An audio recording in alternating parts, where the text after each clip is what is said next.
Eu tenho a impressão de que você não percebe uma emoção na escrita do João Cabral. Você, leitor, é capaz de se emocionar. Eu me emociono às lágrimas lendo João Cabral. Ele até não chora, mas ele faz a gente chorar. Acho que é isso.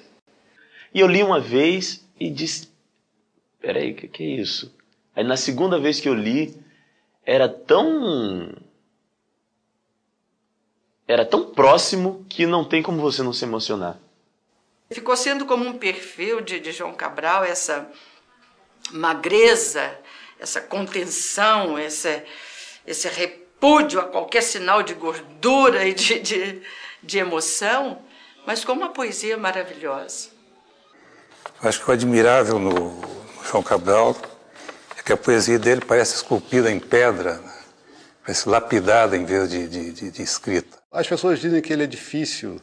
Ele certamente é um poeta mais seco, menos, mais contido, mais conciso, menos emocional que outros tantos e tal.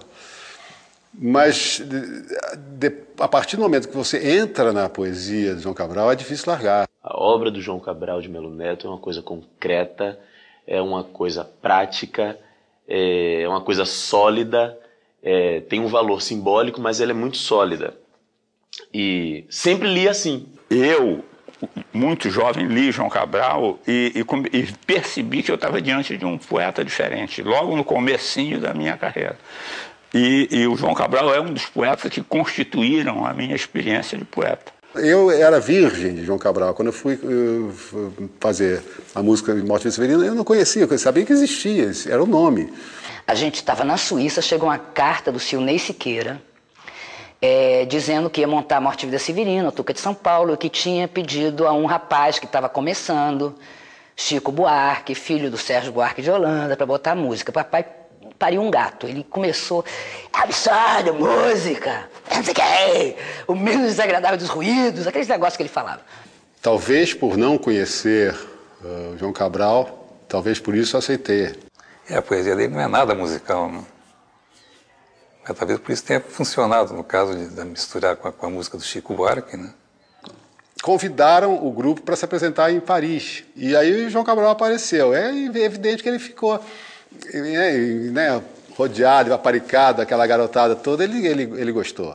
A colaboração dele com o Chico Buarque, né, com o Morte e Vida Severina, né, de certa maneira foi o grande momento da popularidade dele como poeta, né?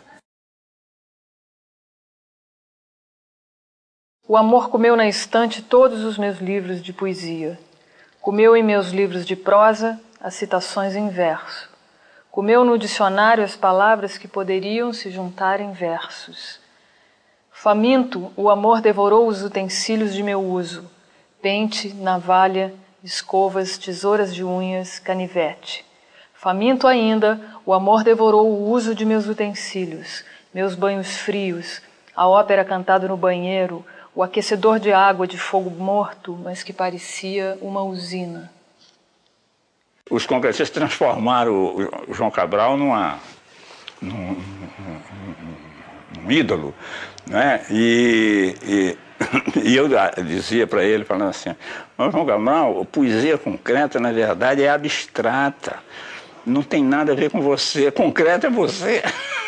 E vi a geração de 45, da qual o João Cabral indevidamente pertence, colocaram o João Cabral à força, por uma questão cronológica, ele surgiu nessa época, né? Mas a geração de 45 é de reabilitar o soneto, a rima, né?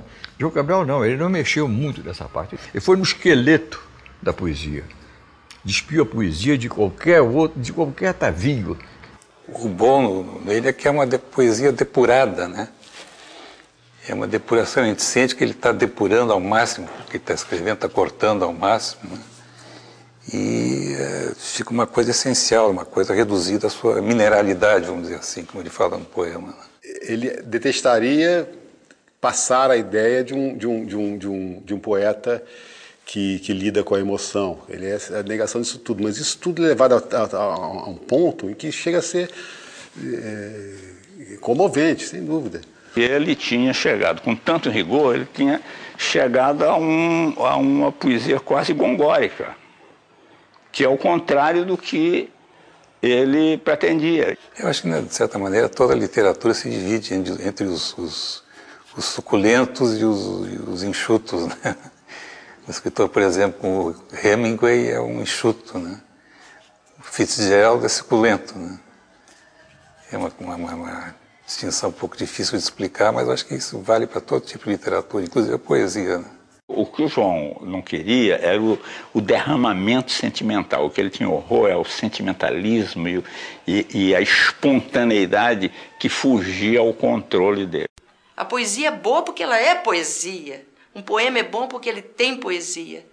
Seja ele magro ou seja ele mais derramado. Você pode falar de você sem se derramar no lirismo, entendeu? Sem falar meu coração, rimar amor com flor, essas coisas aí. Que era o que ele ficava, porque ele não gostava de coisa derramada. O Drummond seria um suculento, né? Porque o Drummond tem muito humor, né? O humor funciona muito pro Drummond, pro Manuel Bandeira um pouco menos, mas e no caso do João Cabral é raríssimo, né? Uma tirada, né? Uma sacada, né? Como tem na poesia do Mário Quintana, por exemplo, isso você nunca vai encontrar no João Cabral, né? Eles querem o poeta sofredor, o poeta que geme, né? O poeta que sofre, o poeta que está sempre lamentando a perda da amada, está sempre lamentando aquilo que não teve. Então, há uma noção de que o poeta é obrigatoriamente um sujeito nostálgico e lamuriento. E o João Cabral não vê a poesia por esse lado. Ele vê a poesia porque ele acha, por exemplo, que a pedra é um elemento poético, né? Verdadeira, autêntica, como as coisas que existem na natureza. Essa pedra é o novo. É assim, é uma coisa que nasce ali numa hora que é um inesperado, é uma surpresa, é um risco. Então a pedra seria o ferro batido, entendeu? É uma coisa que denota que não é fácil. Quando ele fala de pedra, eu estou no paraíso, porque pedra realmente para mim, essa paisagem que depois de Curvelo, que começa a entrar aqui no sertão de Minas Gerais, minha Nossa Senhora. Eu de vez em quando eu quero ir lá, porque para mim é uma antessala do paraíso.